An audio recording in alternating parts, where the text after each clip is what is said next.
नमस्कार कक्षा 9वीं के प्रिय छात्रों, प्रकल्प फन विद हिंदी में आपका स्वागत है। आज हम गद्य भाग में से बचेंद्री पाल द्वारा रचित एवरेस्ट मेरी शिखर यात्रा पर चर्चा करेंगे। बचेंद्री पाल को तो आप सब जानते ही होंगे। वो भारत की प्रथम महिला थी जिन्होंने एवरेस्ट शिखर पर विजय हासिल की थी। उन्हें पद्मश्री, अर्जुन पुरस्कार और पिछले साल ही पद्म विभूषण से भी सम्मानित किया गया था। ये जो पाठ आप पढ़ने वाले हैं, इसमें उन्होंने पूरी यात्रा का रोमांचक और विस्तृत विवरण दिया है, जिसको पढ़ते समय ऐसा लगता है मानो हम भी बचेंद्री पाल से कदम मिलाकर आगे बढ़ रहे हों। चलिए पाठ की ओर चलते हैं, इस रोमांच का अनुभव करते हैं। मेरे चैनल को ज़रूर सब्सक्राइब कीजिएगा और बेल आइकॉन भी ज़रूर दबाइएगा ताकि जब भी कोई मैं नया वीडियो पोस्ट करूं आपको उसकी खबर मिलती रहे।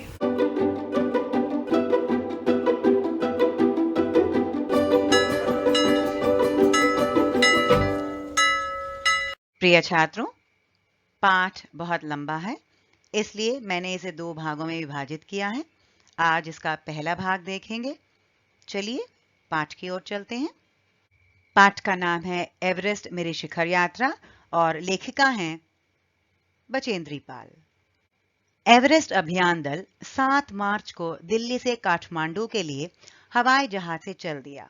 एक मजबूत अग्रिम दल बहुत पहले ही चला गया था, जिससे कि वह हमारे बेस कैंप पहुंचने से पहले दुर्गम हिमपात के रास्ते को साफ कर सके। नमचे बाजार शेरपालैंड का एक सर्वाधिक महत्वपूर्ण नगरीय क्षेत्र है। अधिकांश शेरपा इसी स्थान तथा यहीं के आसपास के गांवों के होते हैं। यह नमचे बाजार ही था जहां से मैंने सर्वप्रथम एवरेस्ट को निहारा, जो नेपालियों में सागर माथा के नाम से प्रसिद्ध है। मुझे यह नाम अच्छा लगा। अभियान का अर्थ है एक्सपीडिशन, दुर्गम यानी कठिन रास्ता और हिमपात है बर्फ का लगातार गिरना। यहाँ पर बचेंद्री पाल एवरेस्ट पर चढ़ने की तैयारी के बारे में बात करती हैं। बताती हैं कि उनका अभियान दल यानी जो उनका दल था, जो एक्सपीडिशन में साथ में एवरेस्ट पर चढ़ने वाले थे, सब 7 मार्च को काठमांडू के लिए दिल्ली से चढ़े थे हवाई जहाज में।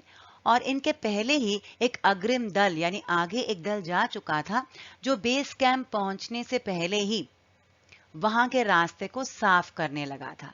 यानी भारी मात्रा में बर्फ पड़ रही थी और रास्ते में बर्फ के कारण जाना कठिन हो सकता था, इसलिए पहले ही कुछ लोग आगे चले गए थे ताकि रास्ता थोड़ा साफ कर सकें। नमचे बाजार शेरपा लैंड के बारे में बात की जा रही है कि यहाँ के शेरपा ज्यादातर आसपास के गांव के होते हैं और ये नमचे बाजार से ही सबसे पहले बचेंद्री पाल ने एवरेस्ट को देखा था। नेपाली एवरेस्ट को सागर माथा के नाम से जानते हैं और बचेंद्री पाल कहती हैं कि उन्हें भी यह नाम बहुत अच्छा लगा। एवरेस्ट की तरफ गौर से देखते हुए मैंने एक भारी बर्फ का बड़ा फूल प्लूम देखा, जो पर्वत शिखर पर लहराता एक ध्वज सा लग रहा था। मुझे बताया गया कि यह दृश्य शिखर की ऊपरी सतह के आसपास 150 किलोमीटर अथवा इससे भी अधिक की गति से हवा चलने के कारण बनता था, क्योंकि तेज हवा से सूखा बर्फ पर्वत पर उड़ता रहता था। बर्फ का यह ध्वज 10 किलोमीटर या इससे भी लंबा हो सकता था। शिखर पर जाने वाले प्रत्येक व्यक्ति को दक्षिण पूर्वी पहाड़ी पर इन तूफानों को झेलना पड़ता था, विशेषकर खराब मौसम में। यह मुझे डराने के लिए काफी था, फिर भी मैं एवरेस्ट के प्रति विचित्र रूप से आकर्षित थी और इसकी कठिनतम चुनौतियों का सामना करना चाहती थी। चुनौतियां यानी चैलेंज, कोई ऐसा कार्य जिसे पूर्ण करने में कठिनाइयों का सामना करना पड़े। बचेंद्री पाल नमचे बाजार से एवरेस्ट की ओर देख रही थी तो उन्होंने वहां पर एक बर्फ का प्लूम देखा। बताते हैं कि यह प्लूम क्या होता है।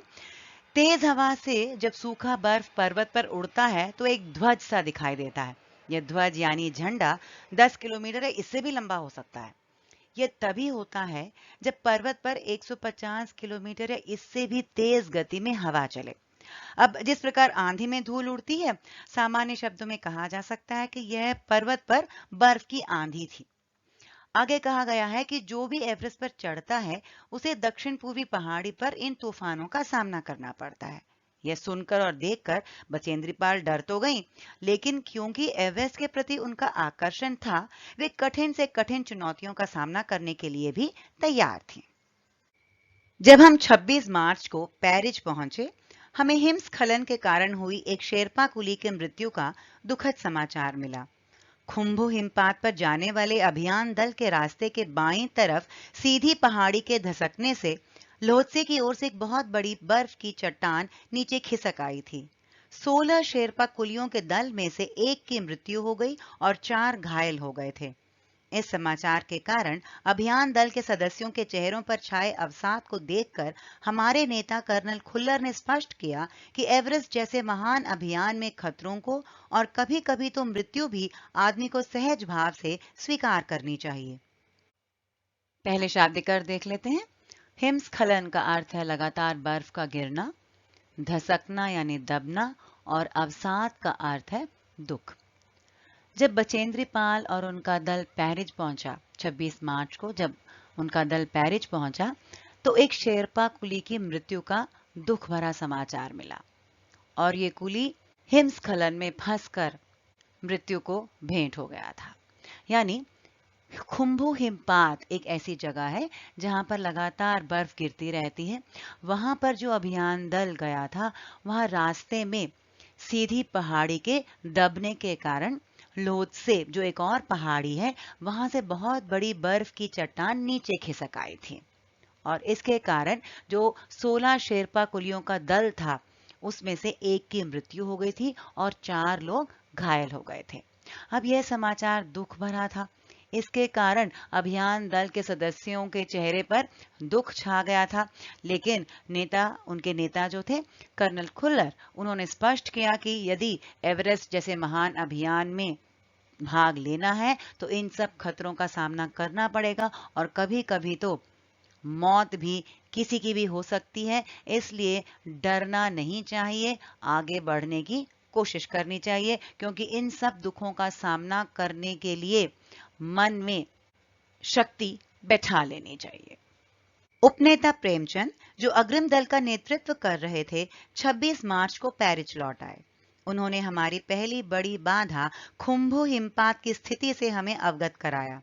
उन्होंने कहा कि उनके दल ने कैंप 1 6000 मीटर जो हिमपात के ठीक ऊपर है, वहां तक का रास्ता साफ कर दिया है। उन्होंने यह भी बताया कि पुल बनाकर, रस्सियां बांधकर तथा झंडियों से रास्ता चिन्हित कर सभी बड़ी कठिनाइयों का जायजा ले लिया गया है। उन्होंने इस पर भी ध्यान दिलाया कि ग्लेशियर बर्फ की नदी है और बर्फ का गिरना अभी जारी है। हिमपात में अनियमित और अनिश्चित बदलाव के कारण अभी तक के किए गए सभी काम व्यर्थ हो सकते हैं और हमें रास्ता खोलने का काम दोबारा करना पड़ सकता है। अग्रिम का अर्थ है आगे, जायजा यानी अनुमान लगाना, अनियमित यानी जिसका कोई नियम ना हो, अनिश्चित यानी जिसके बारे में कुछ निश्चित ना कहा जा सके। चलिए अब समझते हैं। पाठ की शुरुआत में ही बताया गया था कि बचेंद्री पाल के अभियान दल में से कुछ लोग आगे गए थे ताकि बेस कैंप तक का रास्ता साफ किया जा सके। अब जो अग्रिम दल के नेता थे, जो अग्रिम दल का नेतृत्व कर रहे थे, उनका नाम था प्रेमचंद, जो बचेंद्री पाल के अभियान दल के उपनेता थे। 26 मार्च को पेरिस लौट आए। उन्होंने बताया कि खुम्बू हिमपात की स्थिति कैसी थी। वहां पर अभी भी बर्फ गिर रही थी। उन्होंने बताया कि कैंप 1 तक का रास्ता उन्होंने साफ कर दिया था। ये कैंप 1 हिमपात के ठीक ऊपर था, वहां तक का रास्ता इन्होंने साफ कर दिया था। उन्होंने ये भी बताया कि पुल बनाकर, रस्सियां बांधकर और झंडियों से रास्ते को चिन्हित भी कर दिया था। सभी कठिनाइयों का अनुमान लगा दिया गया था कि किस प्रकार जाया जा सकता है, किस प्रकार कठिनाइयों का सामना किया जा सकता है। लेकिन इस पर भी उन्होंने ध्यान दिलाया कि ग्लेशियर बर्फ की नदी होती है जो खतरनाक होती है और बर्फ का गिरना अभी भी जारी था, यानी बर्फ लगातार गिर रही थी और इसके कारण, बर्फ के गिरने के कारण हो सकता है कि जब बचेंद्री पाल और उनका दल आगे की ओर जाए तो उन्हें वही कार्य फिर से करना पड़े। हो सकता है कि जो रास्ता साफ किया गया था उसमें फिर से बर्फ गिरी हुई पाई जाए और फिर से उन्हें वही कार्य दोहराना पड़े, उन्हें अपना रास्ता फिर से खोलना पड़े। बेस कैंप में पहुंचने से पहले हमें एक और मृत्यु की खबर मिली। जलवायु अनुकूल ना होने के कारण एक रसोई सहायक की मृत्यु हो गई थी। निश्चित रूप से हम आशाजनक स्थिति में नहीं चल रहे थे। एवरेस्ट शिखर को मैंने पहले 2 बार देखा था, लेकिन एक दूरी से। बेस कैंप पहुंचने पर दूसरे दिन मैंने एवरेस्ट पर्वत तथा इसकी अन्य श्रेणियों को देखा। मैं भौचक्की होकर खड़ी रह गई और एवरेस्ट, लोत्से और नुत्से की ऊंचाइयों से घिरी बर्फीली टेढ़ी मेढ़ी नदी को निहारती रही। चलिए समझते हैं। जलवायु का अर्थ है आबो हवा यानी क्लाइमेट, और भौचक्की यानी आश्चर्यचकित होना। अब एवरेस्ट की शुरुआत बेस कैंप से होती है। सबसे पहले बेस कैंप जाया जाता है, वहीं से एवरेस्ट की शुरुआत होती है। अब बचेंद्री पाल कहती हैं कि बेस कैंप जब तक ये लोग पहुंचे तब तक एक और मृत्यु की खबर मिली, और ये मृत्यु एक रसोई सहायक की थी, यानी जो रसोई में खाना बनाने में सहायता करता था। अब लेखिका कहती हैं कि ये एक आशाजनक स्थिति नहीं थी, यानी एक ऑप्टिमिस्टिक सिचुएशन नहीं था। ये निराशाजनक बात थी कि एक और व्यक्ति की मृत्यु हो गई थी, क्योंकि वहां का वातावरण, वहां का मौसम अनुकूल नहीं था, खराब था। उसके कारण एक और व्यक्ति की मौत हो गई थी। बचेंद्री पाल ने एवरेस्ट के शिखर को 2 बार पहले देखा था, लेकिन दूरी से। जब वो बेस कैंप पहुंची तो पर्वत को बहुत नजदीक से देखा, दूसरी श्रेणियों को भी देखा, तो वो आश्चर्यचकित हो गई। एवरेस्ट को देखकर, जिसे वो चढ़ने के लिए तैयार थी, जिसके प्रति उनका विशेष आकर्षण था, उसे देखकर वो आश्चर्यचकित हो गई। और एवरेस्ट, लोत्से, नुत्से, ये सारी पहाड़ियों के नाम हैं। इनके बीच में जो बर्फ की नदी थी, उसको लगातार देखते हुए निहारती रही और मन ही मन खुश हुई कि वो एवरेस्ट तक पहुंचने वाली हैं, और इन सब नदियों को पार करके वो एवरेस्ट पर अपने जीवन की जो इच्छा थी उनकी, उसको पूरी करने के नजदीक जा रही हैं। हिमपात अपने आप में एक तरह से बर्फ के खंडों का अव्यवस्थित ढंग से गिरना ही था। हमें बताया गया कि ग्लेशियर के बहने से अक्सर बर्फ में हलचल हो जाती थी, जिससे बड़ी बड़ी बर्फ की चट्टानें तत्काल गिर जाया करती थीं और अन्य कारणों से भी अचानक प्रायः खतरनाक स्थिति धारण कर लेती थीं।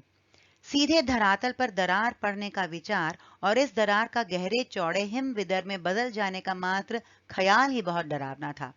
इससे भी ज्यादा भयानक इस बात की जानकारी थी कि हमारे संपूर्ण प्रवास के दौरान हिमपात लगभग 1 दर्जन आरोहियों और कुलियों को प्रतिदिन छूता रहेगा। पहले शाब्दिक अर्थ देख लेते हैं। अव्यवस्थित का अर्थ है जिसमें कोई व्यवस्था ना हो, यानी अनऑर्गेनाइज्ड। दरार यानी क्रैक। हिमविदर यानी बर्फ में दरार, बर्फ में क्रैक। प्रवास का मतलब है बाहर की यात्रा, और आरोही का मतलब है चढ़ने वाले। हिमपात यानी बर्फ का बिना किसी व्यवस्था के गिरना। तो यहाँ हिमालय पर हिमपात तो हर वक्त की बात थी, हर रोज हर पल हिमपात होता रहता था।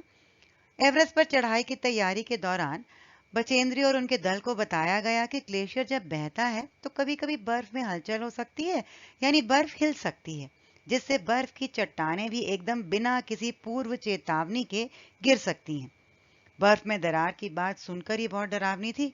इससे ज्यादा डर की बात यह थी कि उनकी पूरी यात्रा के दौरान, यानी एवरेस्ट अभियान के दौरान, हर यात्री को इस भयानक बर्फबारी का सामना लगातार करना पड़ेगा। दूसरे दिन नए आने वाले अपने अधिकांश सामान को हम हिमपात के आधे रास्ते तक ले गए। डॉक्टर मीनू मेहता ने हमें एल्यूमीनियम की सीढ़ियों से अस्थायी पुलों का बनाना, लट्ठों और रस्सियों का उपयोग, बर्फ की आड़ी तिरछी दीवारों पर रस्सियों को बांधना और हमारे अग्रिम दल के अभियांत्रिकी कार्यों के बारे में हमें विस्तृत जानकारी दी। तीसरा दिन हिमपात से कैंप 1 तक सामान ढोकर चढ़ाई का अभ्यास करने के लिए निश्चित था। रीता गोम्बू तथा मैं साथ साथ चढ़ रहे थे। हमारे पास एक वॉकी टॉकी था, जिससे हम अपने हर कदम की जानकारी बेस कैंप पर दे रहे थे। कर्नल खुल्लर उस समय खुश हुए जब हमने उन्हें अपने पहुंचने की सूचना दी, क्योंकि कैंप 1 पर पहुंचने वाली केवल हम 2 ही महिलाएं थीं। चलिए अब आगे समझते हैं। अस्थाई का अर्थ है जो स्थायी ना हो, यानी टेम्पररी। अभियांत्रिकी का मतलब होता है तकनीकी, यानी टेक्निकल। अब बचेंद्री पाल बताती हैं कि अगले दिन सब लोग अपना सामान लेकर हिमपात के आधे रास्ते तक ले गए और फिर डॉक्टर मीनू मेहता ने उन्हें एल्युमिनियम की सीढ़ियों से पुल बनाना सिखाया, लाठियों और रस्सियों का उपयोग करके पुल बनाना सिखाया, बर्फ की दीवारों पर, क्योंकि दीवारें आड़ी तिरछी रहती हैं, उन पर रस्सी डालकर बांध कर फिर चढ़ना पड़ता है, तो इन सब के बारे में उनको विस्तृत रूप से जानकारी दी। और जो आगे गए थे उनके उनके जो तकनीकी कार्य थे उनके बारे में भी विस्तृत जानकारी दी, क्योंकि ये पहली बार बचेंद्री पाल पहली बार जा रही थी एवरेस्ट पर। बाकी सब थे, कुछ लोग थे जो पहले जा चुके थे, फिर भी सबको एक विस्तृत जानकारी दी गई कि रास्ते में किस प्रकार पर्वत पर चढ़ा जा सकता है।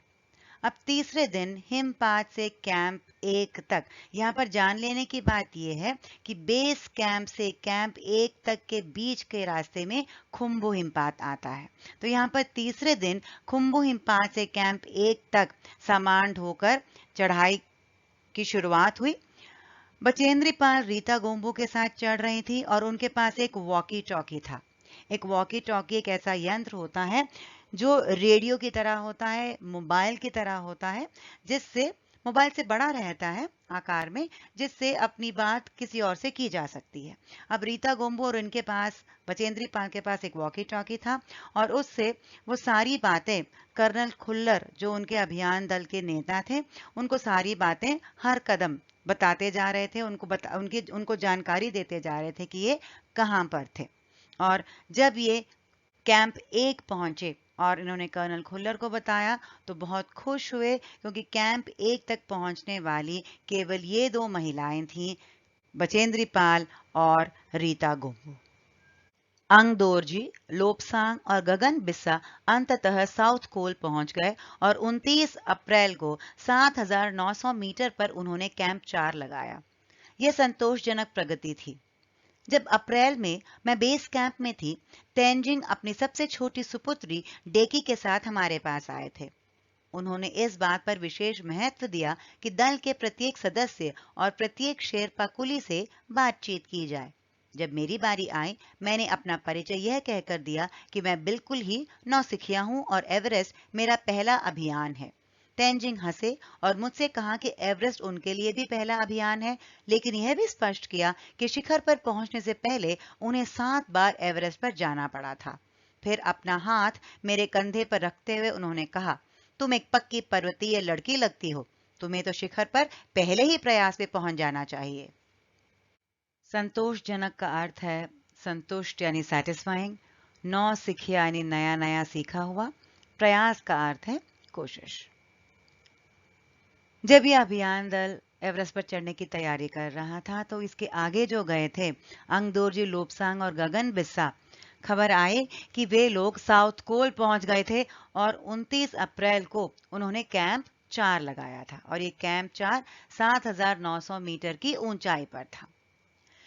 जब बचेंद्री बेस कैंप में थी, वो बताती हैं कि तेंजिंग अपनी सबसे छोटी बेटी डेगी के साथ उनसे मिलने आए थे, इस अभियान दल से मिलने आए थे और उन्होंने दल के प्रत्येक सदस्य से मुलाकात की थी और सबसे बातचीत करके उनको प्रोत्साहित किया था। जब बचेंद्री की बारी आई तो बचेंद्री ने अपना परिचय देते हुए कहा कि वो अनजान है, अनाड़ी है और एवरेस्ट उनका पहला अभियान था। ये सुनकर तेंजिंग हंसे और उन्होंने कहा कि एवरेस्ट उनके लिए भी पहला अभियान था। ये अलग बात है कि शिखर पर पहुंचने से पहले उन्हें 7 बार एवरेस्ट पर जाना पड़ा था। उन्होंने बचेंद्री को प्रोत्साहित करते हुए उसे ढांढस बंधाते हुए कहा कि वह एक पक्की पर्वतीय लड़की लगती है और उसे पहली कोशिश में ही शिखर पर पहुंच जाना चाहिए। यानी तेंजिंग ने कहा कि उन्हें पक्का विश्वास था कि बचेंद्री पहली बार ही शिखर पर जरूर पहुंच जाएंगी। 15 से 16 मई 1984 को बुद्ध पूर्णिमा के दिन मैं लोत्से की बर्फीली सीधी ढलान पर लगाए गए सुंदर रंगीन नायलॉन के बने तंबू के कैंप 3 में थी। कैंप में 10 और व्यक्ति थे। लोपसांग तशारिंग मेरे तंबू में थे एनडी शेरपा तथा और 8 अन्य शरीर से मजबूत और ऊंचाइयों में रहने वाले शेरपा दूसरे तंबुओं में थे। मैं गहरी नींद में सोई हुई थी कि रात में 12:30 बजे के लगभग मेरे सिर के पिछले हिस्से में किसी एक सख्त चीज के टकराने से मेरी नींद अचानक खुल गई और साथ ही एक जोरदार धमाका भी हुआ। तभी मुझे महसूस हुआ कि एक ठंडी बहुत भारी कोई चीज मेरे शरीर पर से मुझे कुचलती हुई चल रही है। मुझे सांस लेने में भी कठिनाई हो रही थी। आगे बढ़ते हैं। कुचलती का अर्थ है दबाती हुई। अब बचेंद्री कैंप 3 में हुई एक घटना का विवरण देती हैं। जब वे कैंप 3 पहुंचे, जब बचेंद्री और उनका अभियान दल कैंप 3 पहुंचा, तो 10 और व्यक्ति थे। लोपसांग और तशारिंग बचेंद्री के तंबू में थे और एनडी शेरपा और 8 अन्य लोग थोड़ी ऊंचाई में रहने वाले तंबू में थे। अब बचेंद्री पाल गहरे नींद में थी कि रात को 12:30 बजे के लगभग उन्हें लगा कि उनके सिर पर कोई सख्त चीज टकराई। उनकी नींद अचानक खुल गई और एक जोरदार धमाका भी सुनाई दिया और उन्हें ऐसा महसूस हुआ कि एक ठंडी बहुत भारी चीज उनके शरीर को कुचलती हुई जा रही थी। उन्हें सांस लेने में भी तकलीफ हो रही थी। यह क्या हो गया था? एक लंबा बर्फ का पिंड हमारे कैंप के ठीक ऊपर लोत्से ग्लेशियर से टूटकर नीचे आ गिरा था और उसका विशाल हिमपुंज बन गया था। हिमखंडों, बर्फ के टुकड़ों तथा जमी हुई बर्फ के इस विशालकाय पुंज ने एक एक्सप्रेस रेलगाड़ी की तेज गति और भीषण गर्जना के साथ सीधी ढलान से नीचे आते हुए हमारे कैंप को तहस नहस कर दिया। वास्तव में हर व्यक्ति को चोट लगी थी। यह एक आश्चर्य था कि किसी की मृत्यु नहीं हुई थी। पहले शाब्दिक अर्थ देख लेते हैं। हिमपुंज है बर्फ का समूह यानी स्नो पैक। तहस नहस करना यानी पूरी तरह से नष्ट करना। अब हमने पढ़ा था कि बचेंद्री पाल को ऐसा लग रहा था कि कोई ठंडी सी चीज उन्हें कुचलती हुई जा रही थी। वास्तव में क्या था? वास्तव में हुआ यह था कि एक लंबे बर्फ का पिंड यानी लंबे बर्फ का टुकड़ा उनके कैंप के ठीक ऊपर लोत्से ग्लेशियर से टूटकर आकर गिर गया था। उसका एक विशाल हिमपुंज यानी बड़ा हिमपुंज बन गया था। एक स्नो पैक बन गया था जो बहुत बड़ा था, यानी इसमें बहुत सारा बर्फ मिला हुआ था और जमकर इतना बड़ा बन गया था कि एक्सप्रेस की रेल की गति से और गहरी आवाज के साथ, भीषण आवाज के साथ लुढ़कता हुआ सीधा ढलान से होकर इनके कैंप को पूरी तरह से नष्ट करता हुआ नीचे की ओर लुढ़क गया था। हर एक व्यक्ति को चोट आई थी। इनके कैंप में जितने भी लोग थे सबको चोट लगी थी और ये आश्चर्य की बात थी कि किसी की मृत्यु नहीं हुई, सब लोग बच गए। लोपसांग अपनी स्विस छुरी की मदद से हमारे तंबू का रास्ता साफ करने में सफल हो गए थे और तुरंत ही अत्यंत तेजी से मुझे बचाने की कोशिश में लग गए। थोड़ी सी भी देर का सीधा अर्थ था मृत्यु। बड़े बड़े हिमपिंडों को मुश्किल से हटाते हुए उन्होंने मेरे चारों तरफ की कड़े जमे बर्फ की खुदाई की और मुझे उस बर्फ की कब्र से निकाल बाहर खींच लाने में सफल हो गए। सुबह तक सारे सुरक्षा दल आ गए थे और 16 मई को प्रातः 8 बजे तक हम प्राय सभी कैंप 2 पर पहुंच गए थे। जिस शेरपा की टांग की हड्डी टूट गई थी उसे एक खुद के बनाए स्ट्रेचर पर लिटाकर नीचे लाए। हमारे नेता कर्नल खुल्लर के शब्दों में यह इतनी ऊंचाई पर सुरक्षा कार्य का एक जबरदस्त साहसिक कार्य था। हिमपिंड यानी बर्फ के टुकड़े। अब जब कैंप 3 पर इतना बड़ा हिमपुंज गिरा था तो चारों तरफ बर्फ की परतें छाई हुई थी। लोपसांग ने स्विस छुरी की सहायता से तंबू का रास्ता साफ किया और उसके बाद तेजी से बचेंद्री को बचाने की कोशिश में लग गए। बचेंद्री अभी भी बर्फ में धंसी हुई थी और यदि देर हो जाती उनको बचाने में तो उनकी मृत्यु भी हो सकती थी। इसीलिए जल्दी जल्दी कार्य किया गया और बचेंद्री को उस बर्फ की कब्र से निकाला गया। चारों तरफ खुदाई करके, स्विस छुरी की मदद से चारों तरफ खुदाई करके उन्हें बर्फ से निकाला गया। सुबह तक सुरक्षा दल आ गए थे और 16 मई को सब लोग फिर से कैंप 2 पहुंचा दिए गए थे। एक शेरपा के टांग की हड्डी टूट गई थी, उसे खुद के बनाए स्ट्रेचर पर लिटाया गया और नीचे ले जाया गया। कर्नल खुल्लर का मानना था, इनके अभियान दल के नेता कर्नल खुल्लर का मानना था कि इतनी ऊंचाई पर इतने लोगों की सुरक्षा का कार्य अत्यंत साहसिक था। सभी 9 पुरुष सदस्यों को चोटों अथवा टूटी हड्डियों आदि के कारण बेस कैंप में भेजना पड़ा। तभी कर्नल खुल्लर मेरी तरफ मुड़कर कहने लगे, क्या तुम भयभीत थी? जी हाँ। क्या तुम वापस जाना चाहोगे? नहीं, मैंने बिना किसी हिचकिचाहट के उत्तर दिया। चलिए इस भाग के आखिरी गद्यांश की ओर चलते हैं।